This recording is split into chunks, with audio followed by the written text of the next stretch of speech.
Today marks 6 years since the attack on Marjory Stoneman Douglas High School in Parkland, Florida. 17 students and staff were shot and killed that day, including 17-year-old Joaquin Oliver.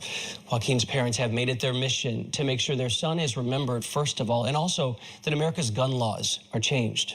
So today, Manuel and Patricia Oliver, his parents, are launching a campaign with others using artificial intelligence to recreate their son's voice and the voices of other young victims from Parkland to Uvalde, calling on lawmakers to take action on guns. The victims speak for themselves in automated messages that can be sent by the public to their representatives. Take a listen. I'm Joaquin. I was murdered at school by a shooter with an AR-15 assault rifle. My voice has been recreated using powerful AI technology, along with the voices of others who have lost their lives to gun violence. With our voices, we will call members of Congress confronting their inaction with the harrowing stories of how we were killed. We'll call again, and again, and again, until change is made.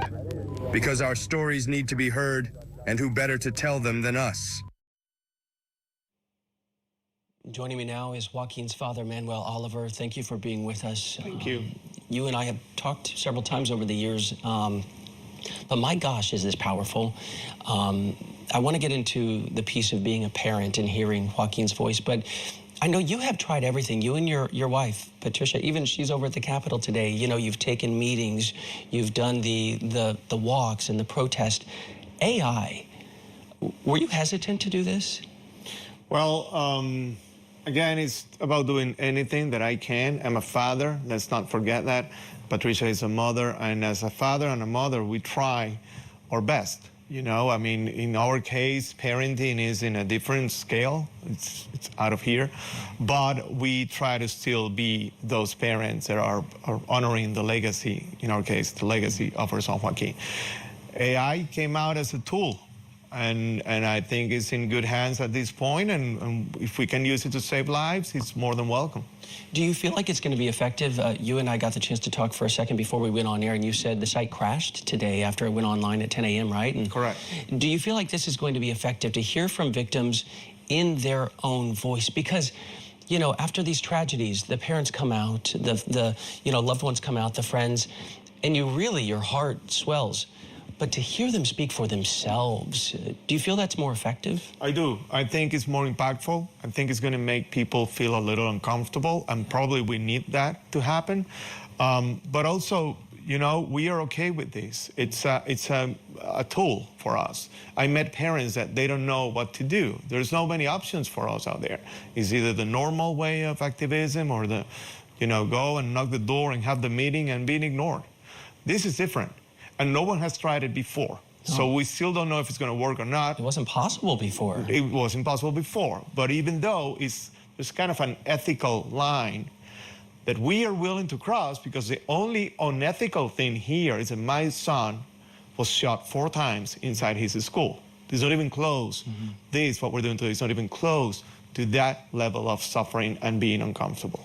Well, discomfort, I wanted to ask you about that, because even the language, there is a longer version that is strictly Joaquin speaking. Mm-hmm. and he says something along the lines of, I don't have the words at my fingertips, but you're hearing dead voices and they're calling you, and you're creating more dead voices every day by your inaction. Mm-hmm. So it's not just, you know, ethical questions. It almost seems that you want people to feel that discomfort. Is that intentional? It's part of it, absolutely. But also, the message, it starts by clarifying that this is AI technology, that is possible because of my parents. So we're not trying to fool anyone here. We're all clear. Joaquin is not here, and the other kids are not here either. But we can use this technology to grab your attention. This is about attention. We need people to be more concerned about gun violence. And we're just living our regular lives. In the meantime, 40,000 plus will die the next year just because of this. So again, these voices are the voices of the victims. Are you going to ignore that? It doesn't matter where it's coming from. That's a secondary discussion. You are listening to Joaquin. And by the way, that's the voice of my son, Joaquin. I can tell you, the first time that I heard it, I was like, okay, Joaquin is telling me to do something.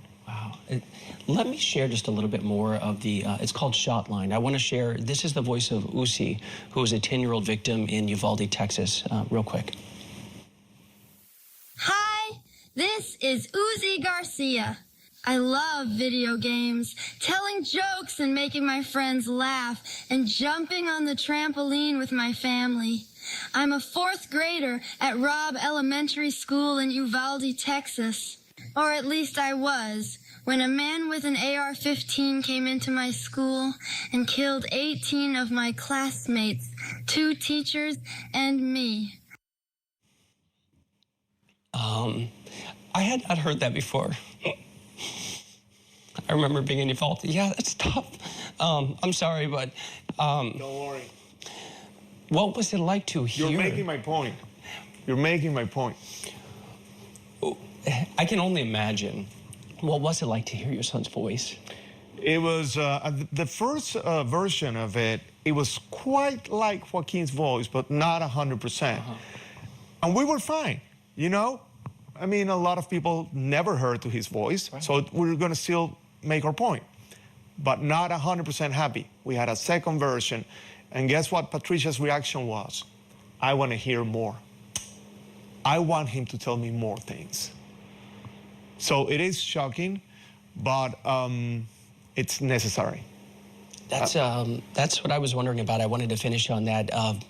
Well, there is an advocacy focus here. Is there any sort of comfort in at least a sliver of presence of your son in all of this? This is how I see this. I am not trying to bring my son back to life. My son is keeping me alive. His legacy is keeping me alive. Doing these things is what keeps us alive, me and Patricia. And this is not something that will stop today. This platform is made in a way that it will have more voices added, and that's a new thing to do. The new challenge, the goal is to have thousands of voices. Then probably things might change. If people want to learn more, it's Shotline. What's the website? Shotline.org. And then all the information, if you want to upload the voice of your loved one, we'll be happy to add it. I see. I know this is a really tough day, and this is a really big project. Manuel Oliver, thank you so much. Thank you very much. Thank you. We'll be right back.